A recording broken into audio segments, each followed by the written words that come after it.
Olá! Hoje nós vamos falar um pouco sobre os flavonoides. Essa classe química está mais presente na nossa vida do que nós possamos imaginar, dando a coloração, porque são pigmentos polifenólicos, colorações amarelas, vermelhas, roxas, em vários dos alimentos que nós consumimos no dia a dia. Os flavonoides, apesar do latim, esse nome flavus significa amarelo, nós já vimos que eles podem dar outras colorações. Eles são provenientes da rota tanto do ácido chiquímico como da rota da acetilcoenzima A.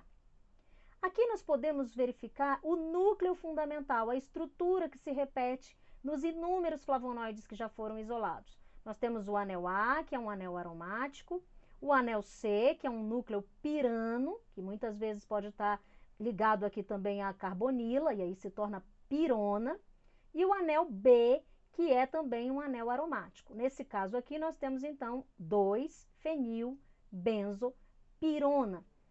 É através do grau de insaturação e do grau de oxidação do anel C que se faz a classificação das subclasses de flavonoides que nós encontramos na natureza. Eles são pigmentos polifenólicos que se apresentam tanto na forma livre, quando não tem nenhum açúcar ligado à molécula, ou na forma heterosídica, quando tem açúcares, cadeias laterais de açúcares ligadas a essa estrutura. Derivados do ácido chiquímico e da acetilcoenzima A vão produzir um tioéster, que é um dos primeiros precursores dos flavonoides. Esse tioéster sofre a ação da chalcona sintetase, que vai dar origem à primeira subclasse estudada de flavonoide, que são as chalconas. Nas chalconas, o núcleo C ainda não está fechado, ela vai ter esse núcleo C aberto, e as chalconas influenciam bastante no sabor de alguns alimentos. Elas têm geralmente sabor doce e são muito utilizadas como edulcorantes. A partir das chalconas, muitas reações de oxirredução vão acontecer para o aparecimento das outras subclasses de flavonoides, como flavanonas, flavonóis, flavonas, que nós vamos conhecer a seguir. Aqui nós temos o exemplo de uma flavona. Vejam que ela tem aqui a dupla ligação entre carbono 2 e carbono 3 e a presença da carbonila. Por isso, flavi, de flavonoide, e ona, levando em consideração a carbonila. Aqui nós já temos o flavonol, que além da dupla ligação e a carbonila, apresenta também a hidroxila, ligada ao carbono 3. Essas duas subclasses são amplamente encontradas na natureza, tanto na própolis, maracujá, pata de vaca, uvas, no próprio vinho nós vamos encontrar então. Então, os flavonoides são muito importantes porque são bastante difundidos na natureza. Nós vamos encontrar em vários vegetais, em várias plantas medicinais.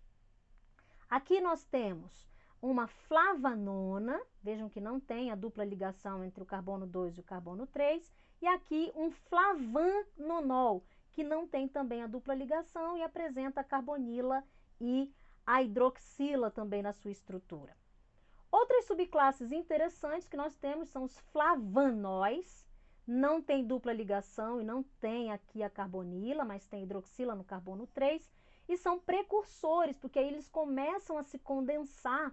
Várias moléculas dessas de flavanol podem dar origem aos taninos condensados. Tem flavanol, por exemplo, na espinheira santa, que é correlacionado com efeito antiúlcera e no tratamento de gastrite. Aqui uma antocianidina, que quando está ligada a açúcares, forma a classe das antocianinas. Vejam que é uma forma catiônica dos flavonoides e vão ser responsáveis por colorações que variam do vermelho ao violáceo. Quando nós vemos, por exemplo, a coloração da beterraba e do açaí, ou do morango, ou da cerola, isso está correlacionado à presença de antocianinas. Aqui, de novo, a chalcona com o núcleo C aberto. E aqui nós podemos observar uma isoflavona. Vejam que o anel B, ao invés de no carbono 2, está no carbono 3. E essas isoflavonas são muito encontradas na soja, muito correlacionadas com o tratamento dos sintomas da menopausa. Quando nós falamos da função dos flavonoides no vegetal, eles protegem contra a ação de raios ultravioleta, atraem animais, protegem contra insetos, fungos, bactérias E tem uma palavrinha aqui, ó, que vai se destacar nessa classe, que é a palavra antioxidante. Os flavonoides têm essa propriedade antioxidante, que vocês devem lembrar, tem a ver com o fato de um elétron, né, desse antioxidante poder ser emparelhado com um elétron que está desemparelhado em um radical livre, em algum tipo de substância que vai realmente causar um estresse oxidativo para o organismo. Nós temos, diz a literatura que os flavonoides são antioxidantes naturais e que o consumo diário de frutas e verduras vai ser considerado preventivo de uma série de tipos de câncer. Então, é muito bom consumir frutas e verduras e a presença dos flavonoides vai ajudar muito nesse contexto. Tem atividade venosa, porque reduz a permeabilidade e a fragilidade dos vasos. E também tem uma ação sinérgica com ácido ascórbico, né? Tem essa proteção e essa atividade antioxidante também aumentada na presença da vitamina C. Aqui alguns exemplos de flavonoides que têm importância. Nós podemos observar aí vários deles, né? A rutina se destaca aqui, ó. Essa rutina está na forma heterosídica, vejam que tem a presença da cadeia de açúcar lateral. E essas formas heterosídicas são sempre mais polares do que as formas livres. As formas livres, ou formas de aglicona, que nós chamamos, geralmente se apresentam como pós amarelos e que vão ser solúveis em solventes orgânicos de baixa a média polaridade. Já os heterosídeos são mais polares, então eles vão ser insolúveis em solventes de baixa a média polaridade e vão ser extraídos apenas com solventes de mais alta polaridade. Aqui nós podemos ter um exemplo da mauritianina, que é um flavonoide presente na espinheira santa. Dá para nós observarmos aqui, ó, o núcleo do flavonoide ligado a uma cadeia lateral de açúcar enorme, o que traz um aumento da polaridade dessa molécula. Então, nós vamos precisar pensar na questão da polaridade na hora da extração. E esses glicosídeos flavônicos são geralmente ingeridos na nossa dieta, quando tem outros vegetais, e são quebrados, né? Eles são hidrolisados no intestino.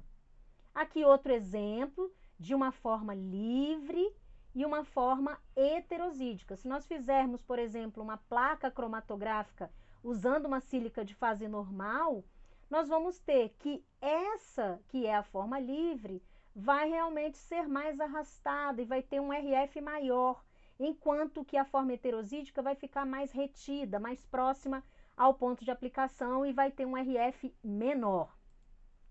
Quando se fala das reações de caracterização, nós temos aqui, ó, uma reação não específica, em que se utiliza o cloreto férrico. Vale ressaltar que isso só vai demonstrar a presença de pigmentos, a presença de compostos fenólicos e ocorre um aparecimento de uma coloração escura quando nós tratamos um extrato geralmente amarelo de flavonoide com o cloreto férrico. A reação específica com cloreto de alumínio, vale ressaltar, aqui ocorre quelação do ferro e aqui também vai ocorrer uma quelação do alumínio. Mas é uma reação mais específica e vai gerar o aparecimento de uma fluorescência amarelo a amarelo esverdeado quando é analisado no ultravioleta. Aqui a reação da cianidina, em que se utiliza o ácido clorídrico concentrado junto com magnésio ou zinco, ocorre uma redução dos compostos flavônicos e vai ocorrer o aparecimento de diferentes colorações dependendo da subclasse.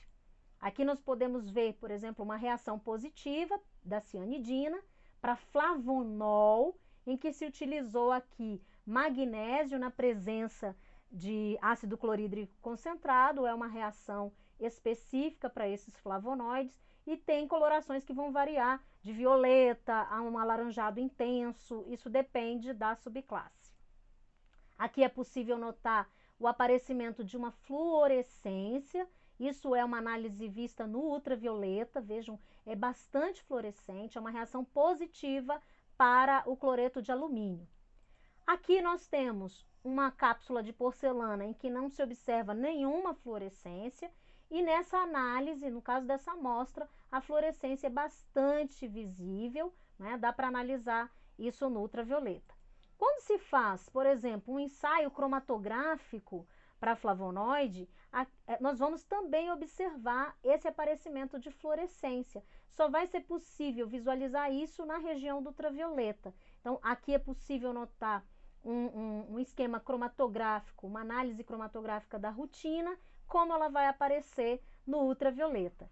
Na parte 2, sobre flavonoides, nós vamos conversar mais sobre as drogas vegetais que contêm essa classe química tão importante.